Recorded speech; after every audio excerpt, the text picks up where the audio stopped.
একটা বিষয়ে শুধু দৃষ্টি আকর্ষণ করতে চাই, এটা আমাদের ফ্রিডম অফ স্পিচের উপরে শুধু না, শিক্ষা, সংস্কৃতি সব কিছুর উপরে আঘাত এসছে।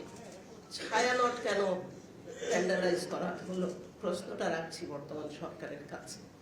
এবং এই বাউল সংস্কৃতি থেকে শুরু করে আমাদের যে ধর্মীয় সংখ্যালঘু কথাটা আমি ব্যবহার করতে চাই না, ওদের উপরে কেন আক্রমণটা আসছে এবং এটাকে যেভাবে ব্যবহার করা হচ্ছে, এটা তো মব সংস্কৃতিও না, এটা তো অরাজকতা।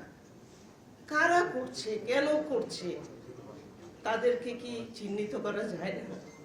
এই জায়গাতে আমি বলবো। এবং শুরু হয়েছিল যখন থেকে, তখন যদি শক্ত হাতে এই সরকার ব্যবস্থা নিত, আমি এটা বলে শেষ করি। শুরু হয়েছে কিন্তু গত বছরের 20-21 আগস্ট।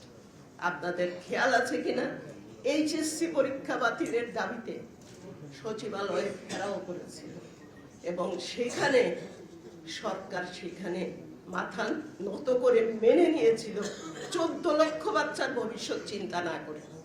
200 শিক্ষার্থী গিয়ে আন্দোলন করেছে। তারপরে দেখলাম এই মবের রাজত্ব হয়ে গেছে বাংলাদেশে। একের পরে এক রাস্তাঘাটে আন্দোলন হচ্ছে, জনদুর্ভোগ হচ্ছে। এখন তো দেয়ালে পিঠ থেকে গেছে। প্রতিবাদ শুধু না, প্রতিরোধ করব আমরা।